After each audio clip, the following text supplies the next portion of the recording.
अस्सलामुअलैकुम। मिदे की तेज़ाबियत, सीने में जलन और अल्सर ये वो मसाइल हैं जिनके लिए हम में से हर दूसरा शख्स ओमेप्राज़ोल का इस्तेमाल करता है। लेकिन क्या आपको मालूम है ये मेडिसिन असल में आपके जिस्म में जाकर क्या करती है? इसे लेने का सही वक्त क्या है और इसके वो ख़तरनाक साइड इफ़ेक्ट्स क्या हैं जो लंबे अरसे के बाद सामने आते हैं।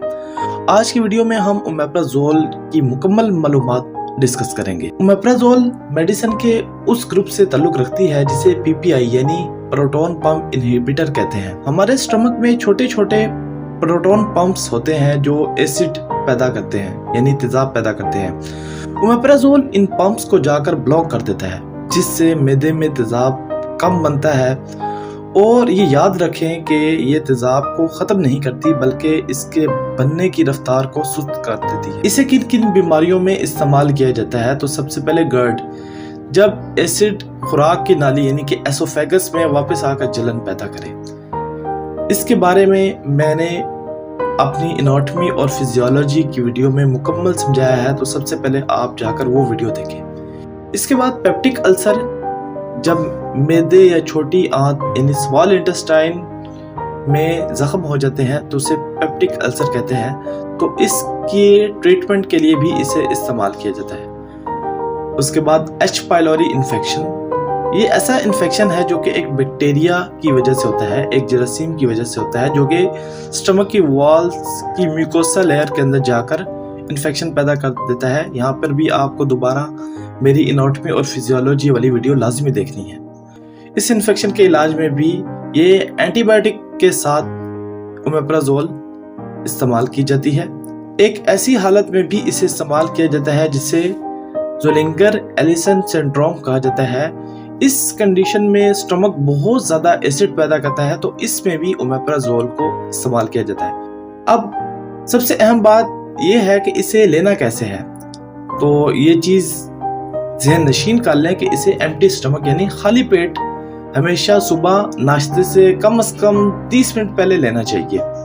इसको पानी के साथ लेना चाहिए, ना कि किसी और चीज़ के साथ। इस पूरे कैप्सूल को आपने निगल लेना है, इसे चबाना या तोड़ना नहीं है, क्योंकि ये हमारे स्मॉल इंटेस्टाइन के ड्यूडेनम में जाकर ये अपना असर दिखाती है।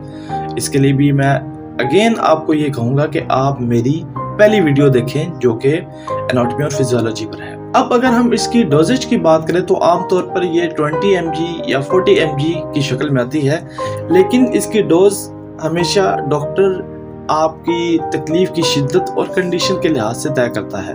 अब बात करते हैं साइड इफ़ेक्ट की, तो फौरी असरात इसके जो आते हैं वो ये है कि सर दर्द हो सकता है, चक्कर आ सकते हैं या मतली या पेट में गैस हो सकती है।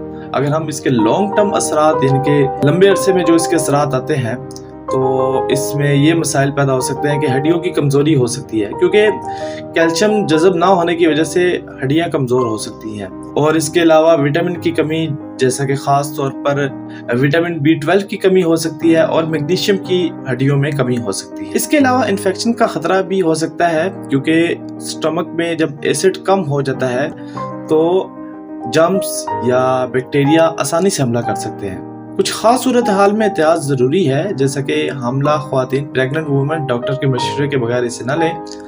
अगर आपको लिवर की कोई बीमारी है तो अपने डॉक्टर को ज़रूर बताएं। इसे सेल्फ मेडिकेशन के तौर पर 2 हफ्तों से ज़्यादा इस्तेमाल ना करें अगर आपकी अलामात बरकरार रह रही हैं। तो दोस्तों, ये थी ओमेप्राज़ोल की मुकम्मल मालूमात। ये एक बहुत मुफीद मेडिसिन है, लेकिन इसका बेजा इस्तेमाल नुकसानदेह हो सकता है। उम्मीद है ये वीडियो आपके लिए मददगार साबित होगी। अगर आपका कोई सवाल है तो कमेंट सेक्शन में पूछें और मज़ीद ऐसी वीडियो के लिए हमारे चैनल को सब्सक्राइब कर लें।